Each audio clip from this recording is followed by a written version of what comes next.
प्राचीन समय में विद्यार्थी गुरुकुल में रहकर पढ़ाई करते थे। बच्चे को शिक्षा ग्रहण करने के लिए गुरुकुल में भेजा जाता था। बच्चे गुरुकुल में गुरु की सेवा करते थे, आश्रम की देखभाल किया करते थे, अध्ययन भी किया करते थे।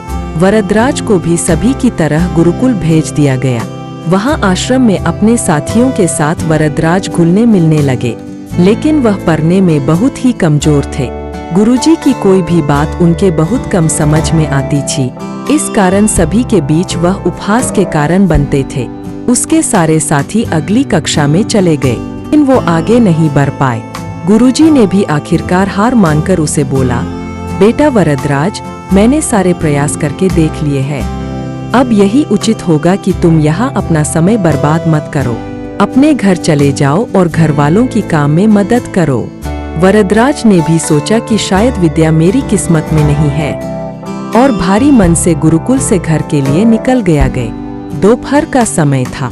रास्ते में उन्हें प्यास लगने लगी। इधर उधर देखने पर उन्होंने पाया कि थोड़ी दूर पर ही कुछ महिलाएं कुआं से पानी भर रही थी।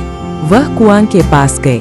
कुएं के किनारों पर रस्सी के आने जाने से निशान बने हुए थे, तो उन्होंने महिलाओं से पूछा, यह निशान आपने कैसे बनाए? तो एक महिला ने जवाब दिया, बेटे, यह निशान हमने नहीं बनाए। यह तो पानी खींचते समय इस कोमल रस्सी के बार बार आने जाने से ठोस पत्थर पर भी इतना गहरा निशान बन गया है।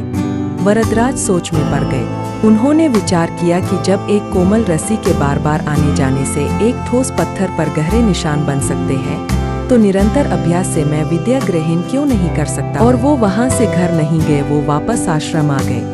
उसे वापस आते देख गुरुजी ने पूछा, क्या बात है वरदराज, घर क्यों नहीं गए?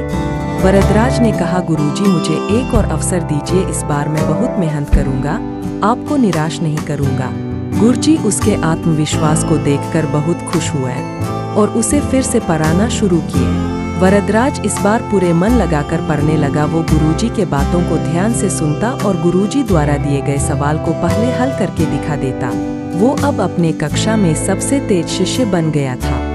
कुछ ही सालों के बाद यही मंदबुद्धि बालक वरदराज आगे चलकर संस्कृत व्याकरण का महान विद्वान बने, और इन्होंने बहुत सारी रचनाएं लिखे, जिसमें लघु सिद्धांत कौमुदी प्रमुख है।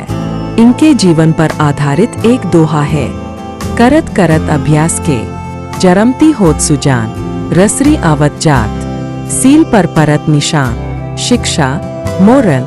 दोस्तों, अभ्यास की शक्ति का तो कहना ही क्या है। यह आपके हर सपने को पूरा करेगी। अभ्यास बहुत जरूरी है, चाहे वो खेल में हो या पढ़ाई में या किसी और चीज में। बिना अभ्यास के आप सफल नहीं हो सकते। अगर आप बिना अभ्यास के केवल किस्मत के भरोसे बैठे रहोगे, तो आखिर में आपको पछतावे के सिवा और कुछ हाथ नहीं लगेगा।